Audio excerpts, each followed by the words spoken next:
Meus amigos, muito boa noite a todos. Que Jesus nos abençoe, nos fortaleça e nos mantenha em sua paz sempre. Falar sobre família nos investe de uma grande responsabilidade.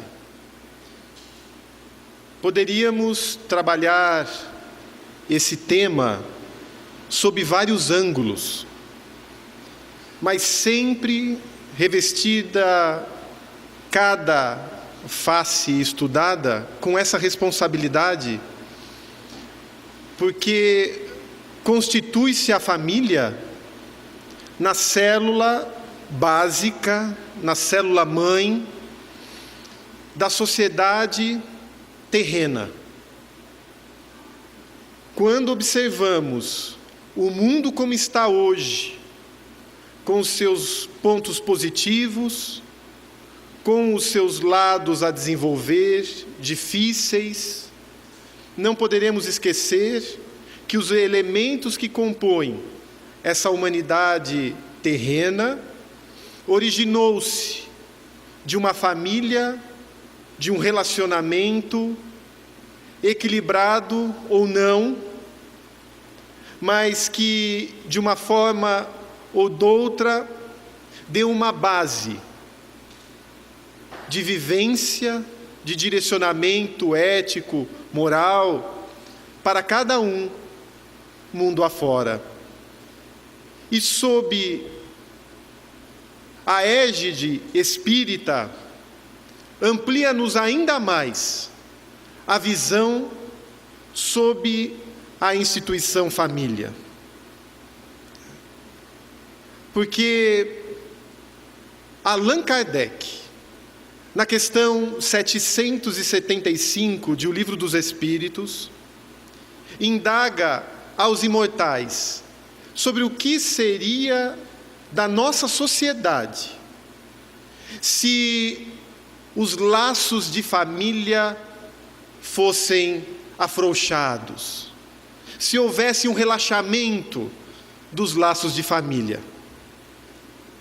E esses espíritos imortais informam ao nosso codificador que isso indicaria uma recrudescência do egoísmo. Seria a intensificação do egoísmo.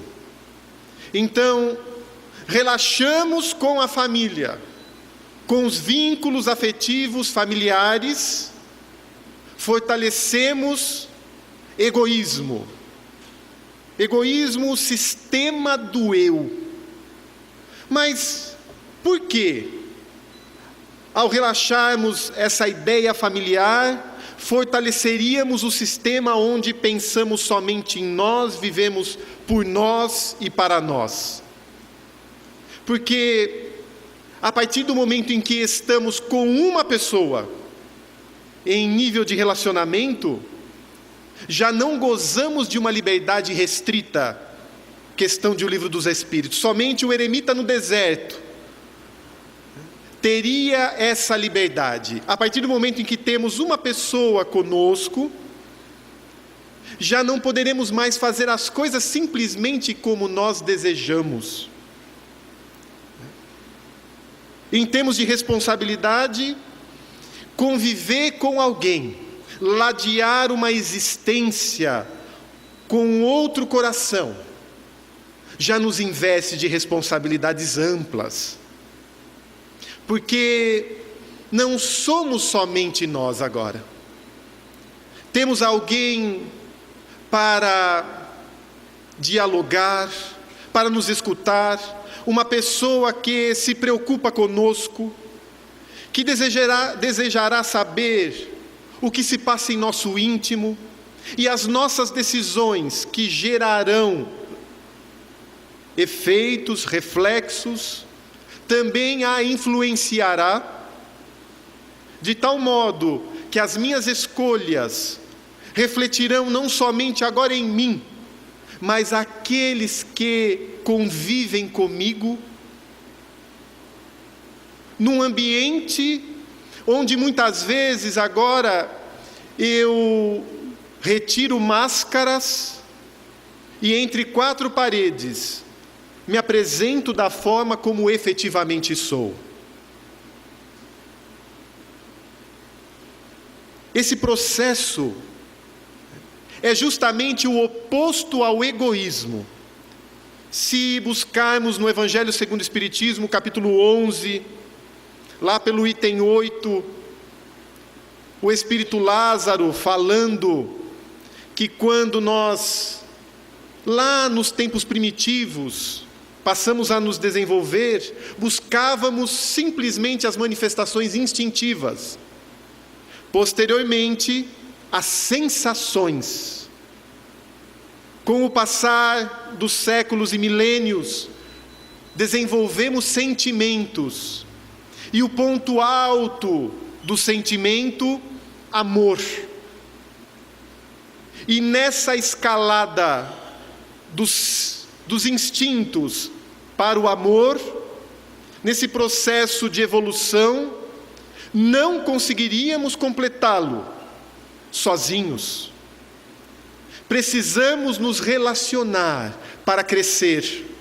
Joana de Ângeles, através de Divaldo Franco, no livro SOS Família, que inclusive está lá à nossa disposição, informa que é todo um processo de evolução dos sentimentos do indivíduo desde o tempo primário, para que cheguemos à conquista do amor.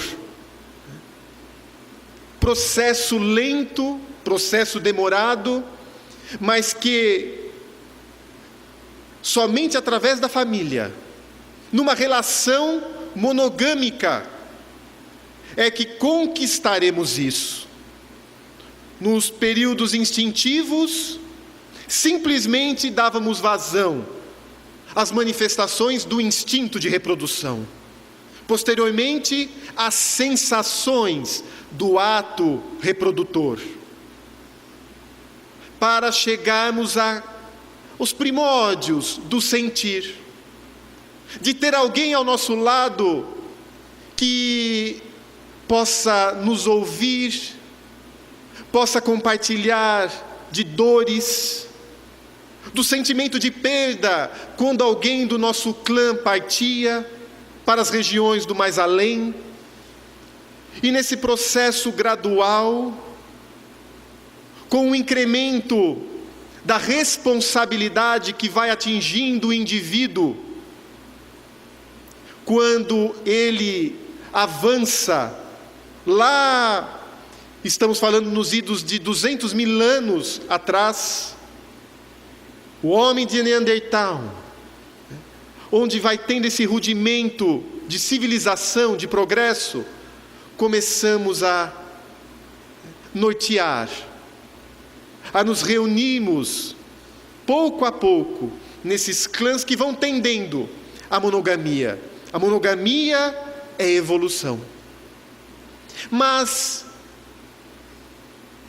como que nos encontramos, nos reunimos, nos vinculamos a esses grupos afetivos da família? Será ao acaso a formação desses núcleos? Quem são esses espíritos que se vincularam aos nossos e que passam conosco experiências positivas, negativas, momentos de alegria e felicidade, outros de dores?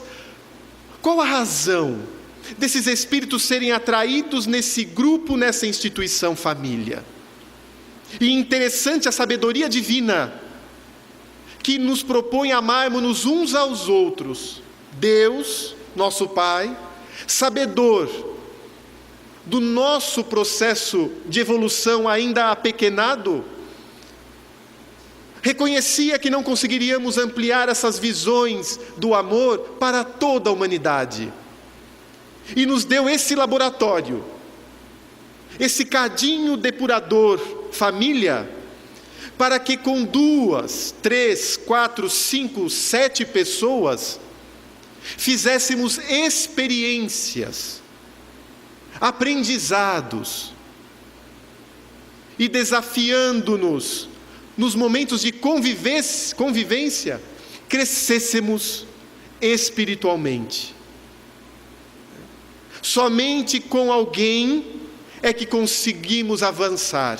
E a família terá a sua formação não na terra, mas no plano espiritual, no nosso planejamento reencarnatório.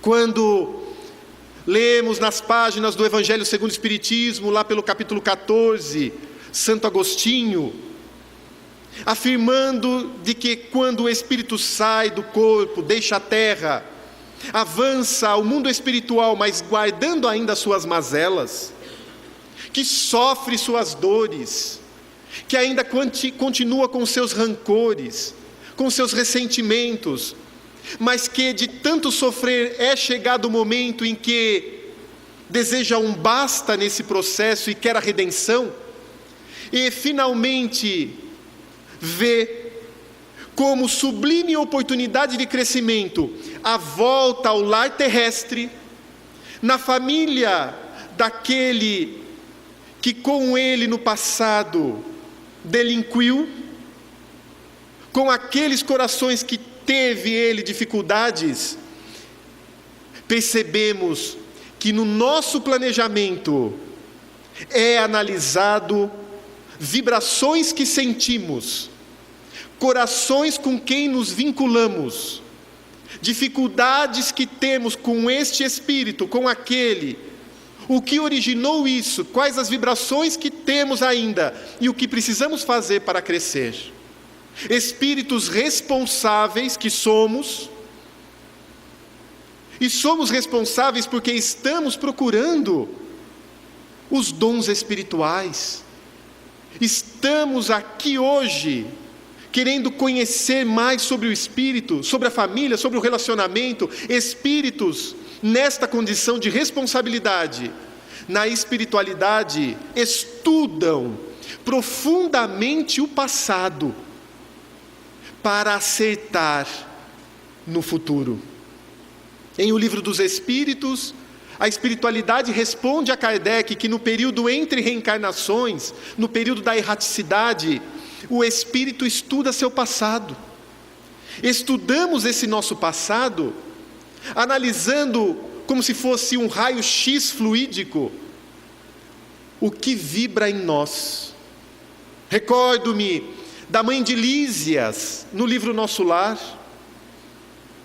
que desenvolvendo o seu planejamento reencarnatório, indo nos ministérios possíveis na cidade Nosso Lar, fez uma regressão de memória orientada pelos maiores da espiritualidade, retornando algo em torno de 300 anos de seu passado, para entender melhor o que vibrava nela, os seus erros, os seus acertos, ela e aquele que seria o seu cônjuge, para melhor definir a sua programação. E assim é conosco. No mundo espiritual, onde não escondemos nada dos espíritos superiores, nos apresentamos com nossas virtudes e com nossas mazelas. Então, eis que há uma vibração de preguiça, eis que há uma vibração de procrastinação, de adiar, eis a vibração da vingança, dos ciúmes, a vibração da exigência, a vibração do ressentimento, da mágoa, tantas vibrações que nos aproximam ainda da sombra, mas também as vibrações da paciência, vibrações de perseverança, vibrações de indulgência, vibrações de confiança, positivas, que nos aproximam da luz. E dentro disso, os principais itens das nossas quedas são estudados para que numa nova personalidade agora consigamos trabalhar um item onde poderemos dar conta com êxito. Não iremos desenvolver um planejamento com esse, com aquele, num trabalho tal, espíritos responsáveis, para não dar certo, para não mudar. Afirmava o espírito Milton Pacheco no livro Espírito de Verdade, que ninguém reencarna para continuar na mesma, igual, não reencarnasse. Reencarnou é para algo alterar na sua intimidade. E trabalhando nesse processo, aquilo que sentimos e espíritos a quem vinculamos situações positivas e negativas, desenvolvemos esse novo planejamento no mundo, num determinado ambiente que serviria como um contraste àquilo que foi alvo de nossa queda. Por exemplo, como assim? Imaginemos, falei de preguiça. Para aquele bom preguiçoso, nada melhor que um ambiente de trabalho. Imaginemos aqueles que desde os 5, 6 anos de idade tinham que trabalhar na roça. E não adiantava falar para os pais que tinham preguiça, tinham que trabalhar. É um ambiente. E esse ambiente pode ser variado de acordo com a necessidade. E retornamos no momento sociopolítico, econômico, cultural que precisamos. E muitas vezes, e isso ouvimos em André Luiz, no livro Ação e Reação, por exemplo, os responsáveis maiores podem retornar antes, aguardando aqueles que virão. E chegamos aqui na Terra. Vejam que já chegamos numa família. Aportamos aqui na condição de filhos, numa família que tem algo a nos oferecer. Alguns podem não ter tido uma família que com ele se identificasse. Pode ter tido vínculos com espíritos que não são simpáticos, pode até ser abandonado. Muitos espíritos somente precisavam vir. Muitos precisavam apenas a oportunidade da reencarnação, de alguém que pudesse trazê-los para as experiências que nós estamos fazendo. Não sabemos também quais os merecimentos que possuíamos e possuímos, onde, quiçá, um espírito poderia afirmar: eu aceito ser seu pai, mas não exija de mim um amor incondicional, porque eu ainda não posso, mas aceito recebê-lo como filho. Uma mãe pode falar isso: eu te levo, eu te dou essa oportunidade, mas ainda tenho tantas paixões, tantos fogos na minha intimidade, não consigo prometer o sacrifício e a renúncia. E esses aportam aqui, e chegam, e às vezes se apresentam na condição de órfãos, de filhos que vivem na casa de um parente, na casa de outro parente, e vão se desenvolvendo e vão crescendo, e ao adentrarem na fase da razão, vão se desenvolvendo. E vejamos um exemplo conhecido, Haroldo Dutra, que nos narra isso. Ele que não teve a afetividade de pais na sua infância, adolescência, ele fala: eu só precisava vir. Então há essa condição, chegamos numa família, e como ali filhos, conseguimos sentir vibrações na condição de netos, na condição de filhos. Temos a experiência como irmãos, e é tão interessante isso, porque nos marca profundamente. Recordo-me dos meus avós, e para mim são exemplos de simplicidade. Jesus sempre nos oferece referências. Nós, cada um aqui, estamos diante de alguém que nos impulsiona, e diante de alguém onde nós deveríamos impulsionar. Já perceberam? Diante das nossas dificuldades, miramos alguém que fale: venha, tenha coragem, eu te estendo as mãos. Quando parecemos fraquejar, identificamos alguém na nossa família que é forte, que persevera, que confia em Deus, que tem uma fé inabalável. E esse nos avança. E percebemos outros que são frágeis, são almas tíbias, traumatizadas, ressentidas, sem fé, sem esperança, se entregam. E não raro nós estendemos as mãos e falamos: venha, não pare agora, você vai conseguir, avance, e puxamo-la. Ficamos entre esses dois. E os avós marcam-nos exemplos de simplicidade. Recordo-me que o meu avô paterno vendia amendoim no estacionamento de um hospital. É exemplo de simplicidade.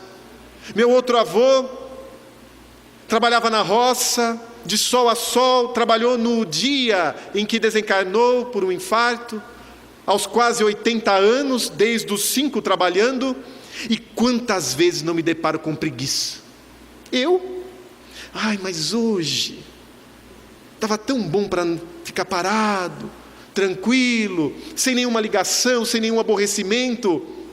Mas espera aí, tenho exemplos que me incitavam ao trabalho, à renúncia, e eram almas simples, não simplistas, mas simples, que davam conta de cuidar de 12, 13, 10 filhos, que não tinham plano de saúde, que não tinham Bolsa Família, que não recebiam cartão alimentação, refeição, nem nenhum privilégio, mas que depositavam no Criador a fé do amanhã. E viviam. Quando nos deparamos com tantos medos, com tantas incertezas, que vão fragilizando o nosso espírito, e fazendo com que paremos, estacionemos em nossas provas, em nossos desafios. Por isso que temos que olhar atentamente a quem são esses espíritos que nos receberam nessa reencarnação. Como pais, aportamos num lar, mas esse pai e essa mãe eu não me dou bem, eu tenho dificuldade com esse, com aquela, e às vezes torcemos para casar logo, porque daí eu já saio de casa, não vejo a hora de arrumar aquele broto, ou aquela deusa, porque daí eu caso, não tenho que dar satisfação a hora que eu chego, onde eu estou, eu sou independente. E não raro, lá pelos 40, vai caindo a ficha do porquê, daquele zelo, das preocupações, de não se deixar fazer aquilo que a gente queria, num mundo que à época não contava com a violência que temos hoje, mas poderemos identificar pais exigentes, mães autoritárias. Mas por que eu preciso de um espírito desse tipo na minha vida? Que tipo de espírito eu sou? Eu tenho que analisar. Um espírito que precisa de um pai disciplinador, será que Deus errou? Que tipo de espírito precisa de alguém para discipliná-lo? Um espírito rebelde, um espírito que quer fazer a parte dele. E como o processo é de evolução espiritual, se nós não fazemos pelo nosso livre-arbítrio, pela nossa escolha, Deus vai encontrando caminhos para nos ajudar. E esse Pai, quanto nos ensina, com quanto não aprendemos com esse, com aquele, de tal modo que, se pararmos para pensar, exemplos desses genitores ressoam na nossa intimidade até hoje. E poderemos pensar o porquê eu não me dava bem com ele ou com ela. E aí é importante, quando analisamos isso do ponto de vista espiritual, não transfiramos o problema para o outro. O problema da minha vida era meu pai, era minha mãe, era esse, era aquele, era o irmão ciumento. Não, o que eu sinto. Jesus trouxe toda a sua verdade e o seu reino individualmente para ir conquistando cada ovelha para o seu rebanho. Foi chamando Pedro, André, Tiago, João, Felipe, Bartolomeu, Judas Tadeu. Foi reunindo ali os 12, os 70, os 500 da Galileia, os cristãos novos. E chegamos hoje na última hora do último dia. Naquele período bíblico, se analisarmos os 7 dias, hoje estamos na última hora do último dia. E Ele nos chama individualmente. E individualmente eu tenho que identificar o que eu sinto, quem eu sou. O que vale a pena em termos de sentimento em mim ou o que é doente. E da mesma forma que quando o corpo adoece eu quero a saúde do corpo, se a alma está doente eu quero a saúde da alma. Então, nessa análise, aquilo que me fazia ranger os dentes em relação aos entes da minha família, eu tenho que encontrar na minha intimidade a origem. A minha intimidade é a origem. Quando eu brigava com a minha irmã, com o meu irmão, quantas vezes não fiz isso por inveja? Não, mas eu tinha inveja? Ah, mas eu não queria que ela usasse minhas roupas. O que eu identifico em mim? Quando eu vou percebendo todas as meninas casando e eu não consegui casar, não tive no meu planejamento o casamento, o que eu sinto? Ou tive dificuldade de ter filhos? Certa vez, na nossa casa espírita, uma senhora, uma jovem senhora, lá pelos 30 e poucos anos, ela queria adotar. Adotar uma criança é sempre algo muito digno. E ela conversava conosco sobre isso. E, embora fosse um ato digno, fomos perguntando um pouquinho mais do porquê que ela tinha tomado aquela decisão. E ela falou que não conseguia engravidar, ela e o esposo. E como as amigas dela e a cunhada ou estavam grávidas ou já tinham tido filhos, e só ela não comparecia mais numa reunião de família, de raiva de vê-las com os pequeninos, e ela não. Então ela queria agora adotar, para que parassem de falar dela. É um tormento. É um tormento. Por mais que seja uma atitude positiva, eu estou alimentando um tormento. Capítulo 5 do Evangelho segundo o Espiritismo. Quantos tormentos não poderiam ser evitados se não quiséssemos parecer aquilo que não somos? Se contentássemos com aquilo que possuímos, e se não invejássemos o que o outro tem. A base do tormento são esses 3 pilares: querer parecer aquilo que não é, não se contentar com o que possui, invejar o que o outro tem. Então, eu tenho até isso que analisar. O que vibra em meu íntimo? E a partir daí, vamos crescendo, vamos avançando, e passamos a atrair o espírito a quem planejamos, na espiritualidade, para um vínculo. É como se fosse a flechada do Cupido. De repente, olhamos e entra em jogo agora, como se fosse um sinal do nosso corpo espiritual em direção ao outro. É uma química, é uma vibração que se ativa, é o compromisso do passado que vem e nos vincula àquele ser. E a partir daí, começamos a nos enamorar, e diz o Espírito Emmanuel que o namoro é a fase do suave encantamento.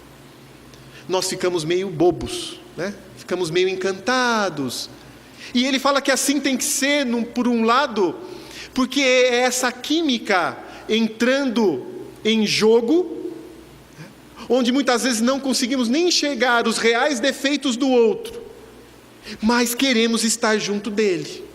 É uma fase importante para que conheçamos um ao outro e façamos escolhas.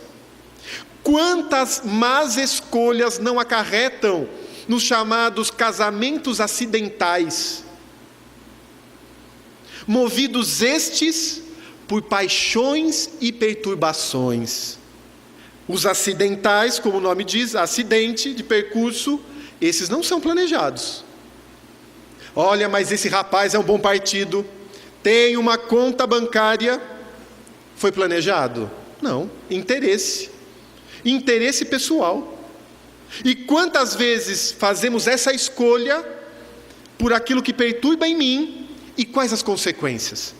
Criei um vínculo, não era o planejado, mas criei um vínculo, de tal modo que quando observamos a juventude matura de hoje, do ponto de vista espiritual, como é importante a evangelização na casa espírita, a evangelização infantil, a evangelização da adolescência, onde deveremos conversar com eles temas que falem ao espírito.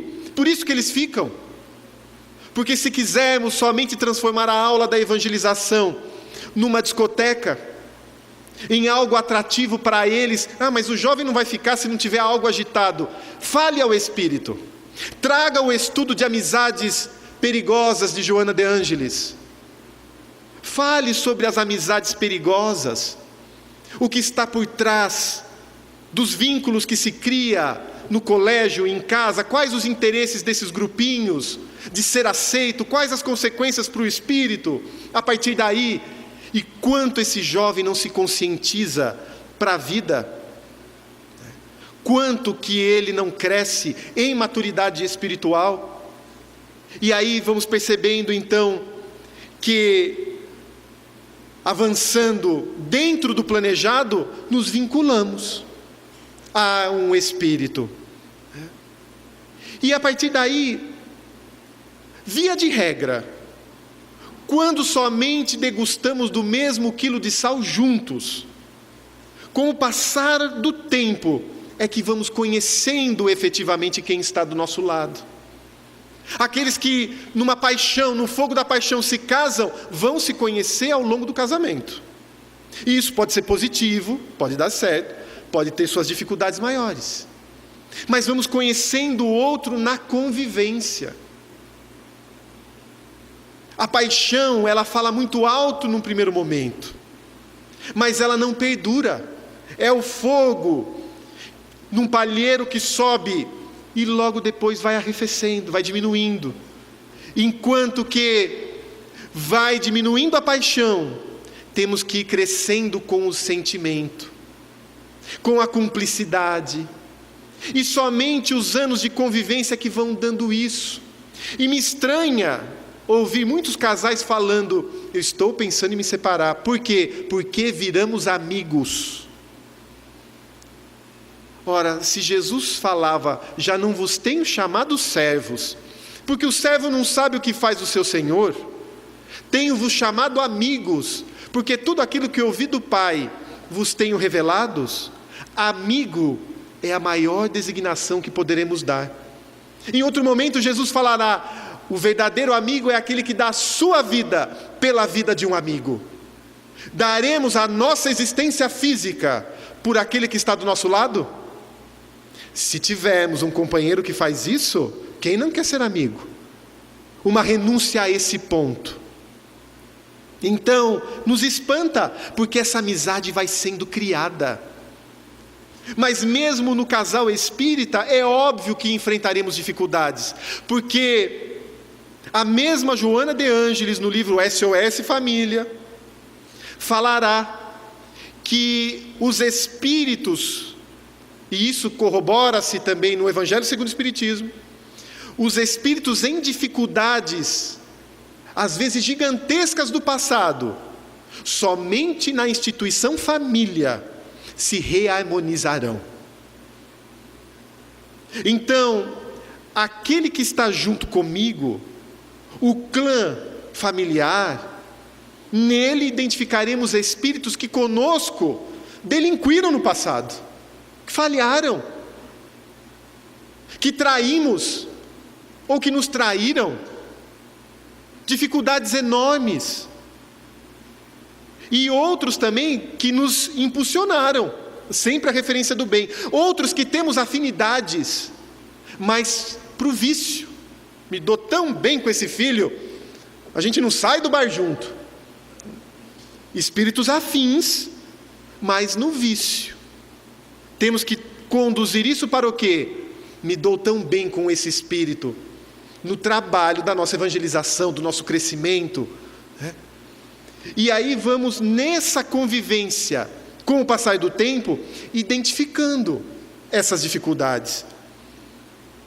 E é tão bom com a consciência espírita perceber isso, porque nós crescemos quando paramos de transferir o problema para o outro, quando paramos e sentimos, peraí, o que eu estou sentindo? Por que eu estou impaciente com ela? Ah, mas o que ela está falando eu já sei, ela está falando de novo, está tocando de novo nesse assunto. Ela apenas está colocando o dedo na minha ferida, no ponto vulnerável que eu guardo. Então olha que professor que o Pai colocou-nos, dentro da nossa casa, vivendo com a gente, nos ensinando diuturnamente, valores para a nossa renovação.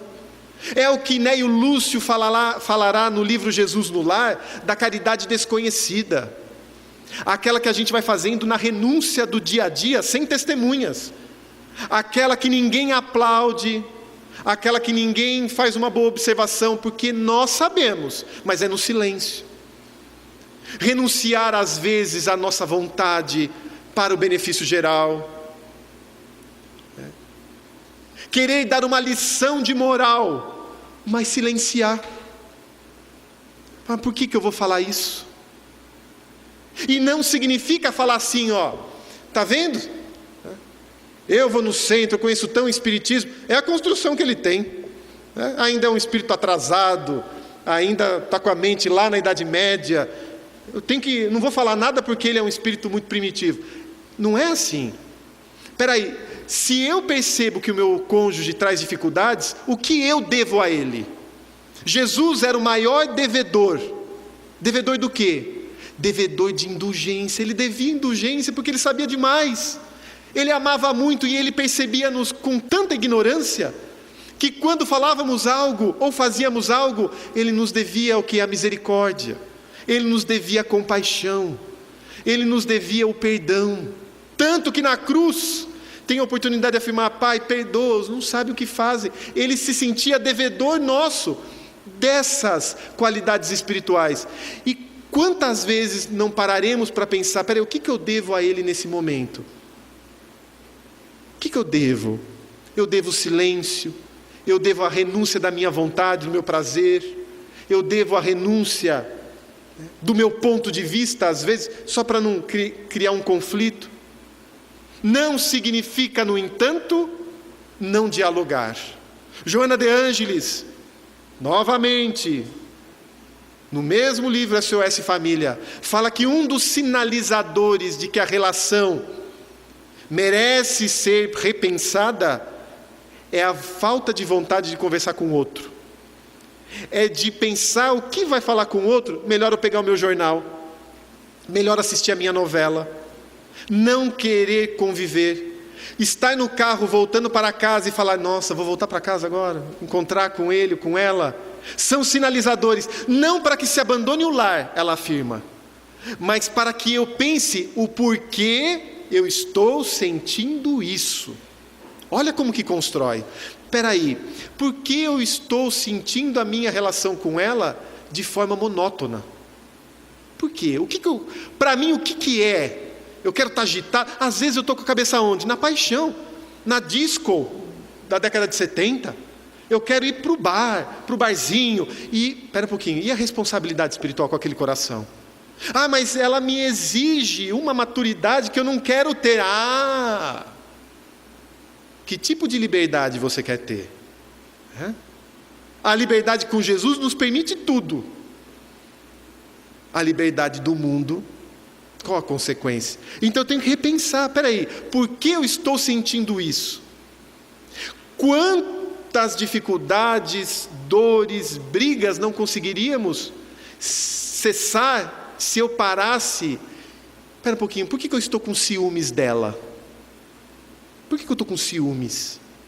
E conforme eu vou dando a brecha para os ciúmes, é uma onda. Meu pensamento é uma onda eletromagnética emitida, e quando eu a emito, ela já não pertence a mim. Ela viaja o cosmos e vai entrando em sintonia com a onda dos outros ciumentos. E também de espíritos que querem nos embutir ainda mais ciúmes e começam a criar situações na minha mente. E se eu agasalho, daqui a pouco eu estou brigando com ela. E ela fala, mas por que você está brigando? Não, porque você saiu com aquele... Que homem? Está na minha cabeça. Eu estou criando uma onda e o meu pensamento, ele é plástico, ele fixa e forma imagens, e eu vou vivendo aquela realidade, entrando até numa fascinação. A partir de um sentimento doente que eu tenho, de uma emoção, que eu não cuidei na fonte para identificar o porquê eu a tinha, para saná-la. Quantas obras observamos inúmeros relatos de renúncia. Lembremos-nos do livro Há 2000 anos, onde o Espírito Emmanuel se apresentava como Públio Lentulus, e a sua amada Lívia. Se recordam? Aqueles que leram há 2000 anos? Às vezes a gente quer romance, eu gosto de ler romance, e nos esquecemos, né? Dos romances de Emmanuel. Há 2000 anos, 50 anos depois, Paulo Estevão, Renúncia, Ave Cristo. E nesse referido livro, as obras de Ivone Pereira, nesse referido livro, ele começou a desenvolver um ciúmes por Lívia, acreditando que ela tinha um caso extraconjugal com Pôncio Pilatos.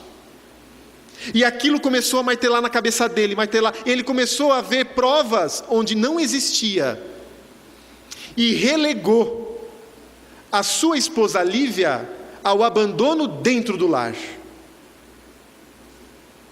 Diz Divaldo Franco num vídeo que ele mantinha relações, inclusive extraconjugais. E ela estava no seu lar por anos, deixada a escanteio, porque a sociedade poderia falar mal do casal. E depois de tanta renúncia, ela acaba trocando as suas vestes com uma serva, num circo romano, indo às feras. Posteriormente, em Pedro Leopoldo, Chico Xavier, com uma grave dificuldade ocular, estava indo ao trabalho, quando surge Emmanuel, caminhando ao lado dele. Ele fala da dificuldade que estava sentindo, e ele percebe uma forte luz, ele fala que se assemelhava a um pequeno sol, e ele indaga a Emmanuel o que seria aquela luz, que agora projetava em sua direção vibrações, energias, e Emmanuel fala, é Lívia, preocupada com você, no mundo em que ela se encontra, no mundo feliz, ela emite essa vibração salutar para que você se recupere. Valeu a pena a renúncia de Lívia?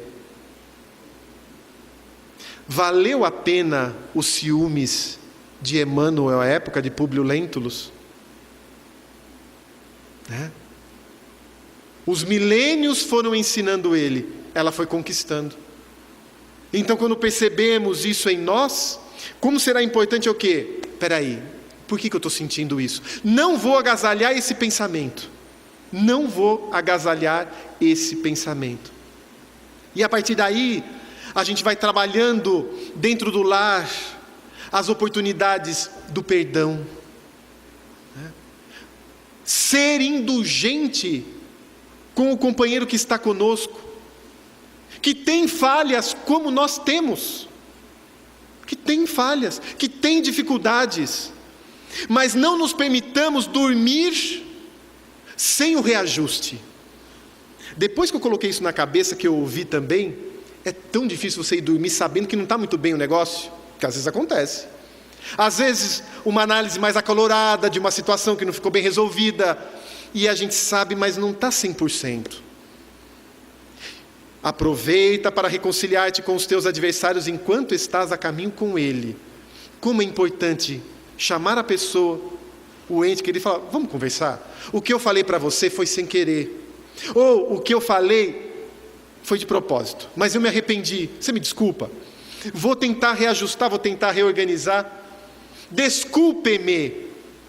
E pasmem, é difícil pedir desculpas às vezes para alguém que está conosco 10, 20, 30 anos. Por quê? Porque é difícil dobrar o joelho do orgulho, abaixar e reconhecer. Até aí é importante o testemunho, ainda que na nossa concepção estejamos com a razão. Será prova de esforço e renúncia se aproximar do outro, não deixar aquilo se agigantar, porque às vezes falamos o quê? Não, esse assunto já morreu, vou colocar uma pedra. Vou colocar uma pedra aqui, vou colocar uma pedra, e vai colocando pedra 10 anos. Vira um muro, e aí, já é distante demais.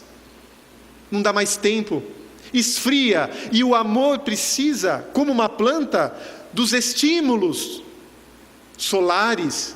O amor precisa dos estímulos das boas palavras, das surpresas, do afeto, que formam uma base.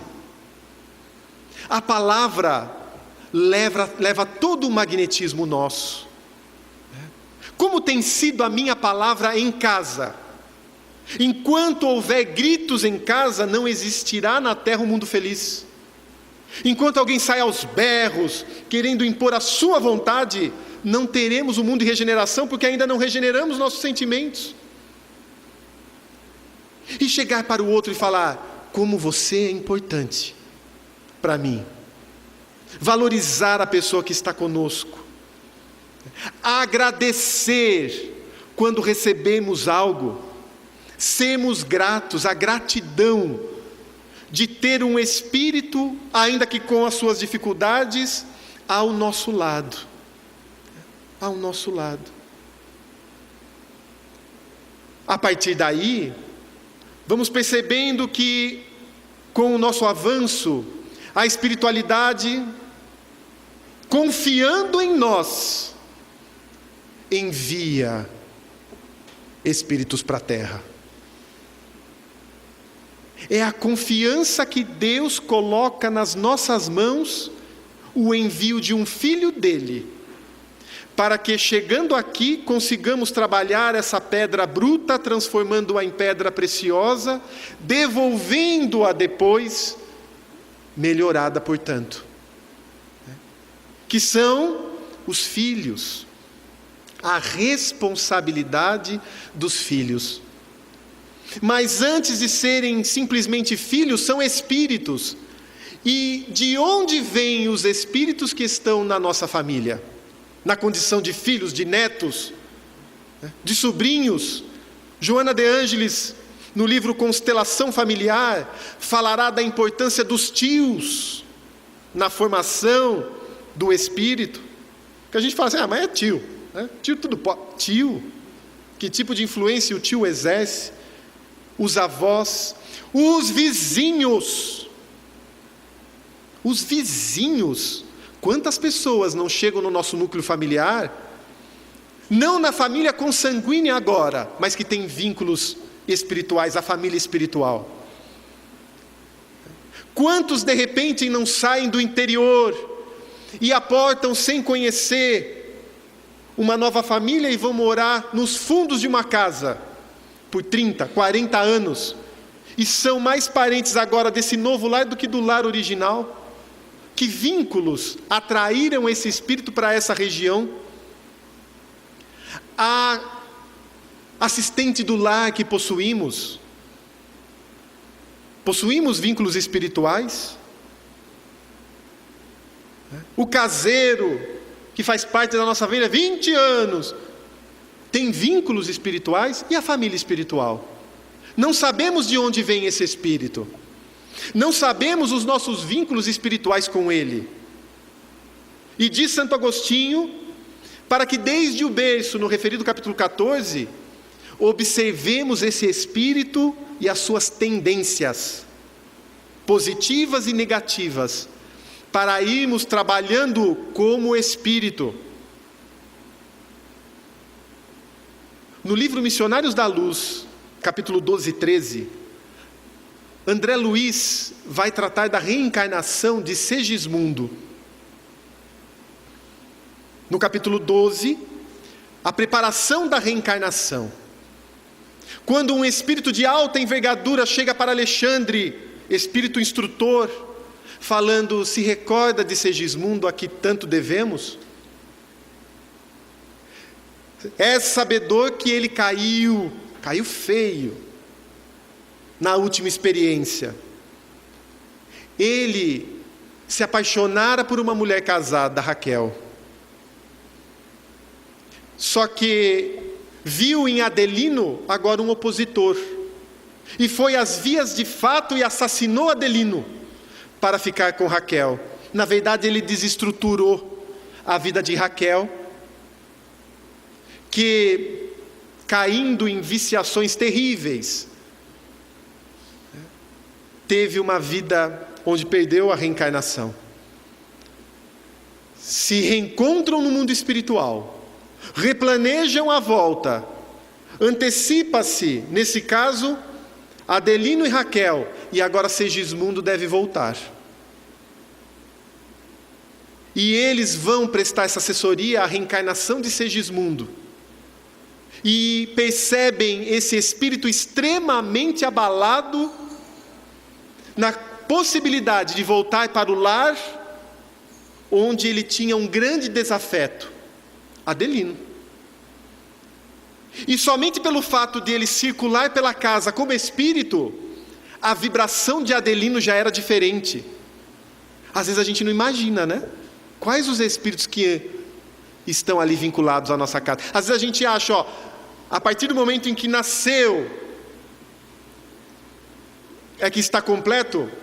Desde muito, o espírito já está na aura da família, na vibração da família. E durante o sono, quando Adelino dormia, se deslocava do corpo e encontrava com Segismundo, ele se assustava, ele via o malfeitor do passado. Eles discutiam e ele acordava. E inclusive geneticamente agora, estava perturbando o processo da procriação. Isso influenciou o organismo, a dificuldade que trazia no espírito. Então, Segismundo recebe o apoio para reencarnar. É feito todo um trabalho, onde com o passar do tempo, depois de muita prece, de evangelho no lar, que as famílias devem, ao menos uma vez por semana, fazerem juntas, discutindo dentro do evangelho, algo que seja atual para os filhos, para os pais.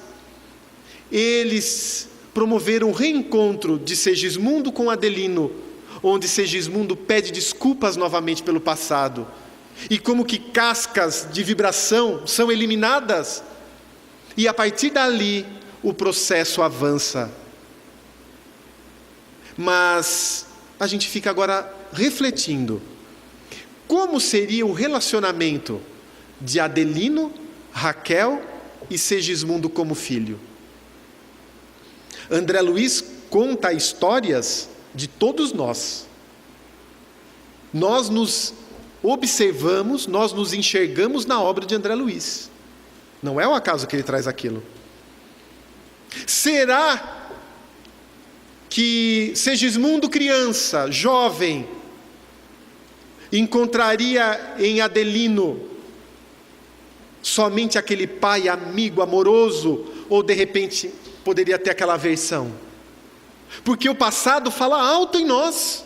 Somos herdeiros do passado, diz Gabriel Delany. Temos uma memória espiritual, uma vibração, que se não for transformada, e por isso reencarnaram juntos, vão vibrar. E a vibração de Segismundo era contrária à vibração de Adelino. Quantas chispas não poderiam ter? Quantos vínculos não poderia ter com Raquel? Ciúmes do casal, não querer que o pai fique perto da mãe, ter preferência pela mãe, deixar o pai de escanteio, escantear, né?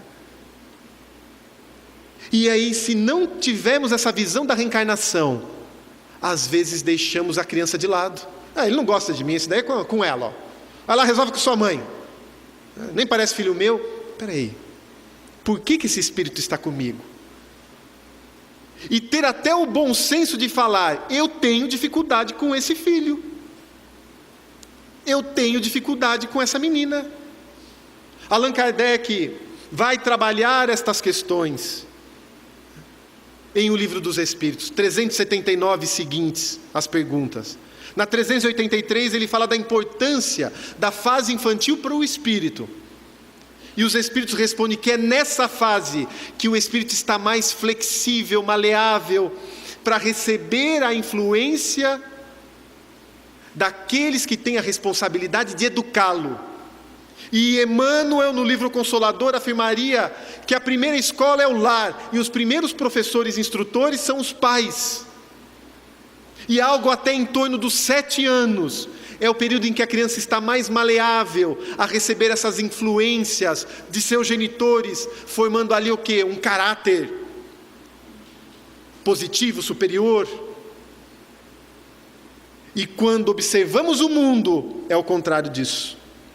E queremos trazer o mundo para dentro de casa, quando nós temos que ser exemplos para o mundo. Mas minha filha veio falar esse final de semana: pai, mas todo mundo vai nessa festa. Tem 14 anos.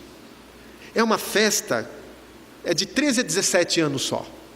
Vai acabar um pouquinho tarde, perto da meia-noite. Mas o que você com 14 anos quer fazer numa festa? Pai, mas fulano vai, os famosos ali da escola vão. Como que eu tenho que trabalhar esse espírito? Porque os outros vão, você vai?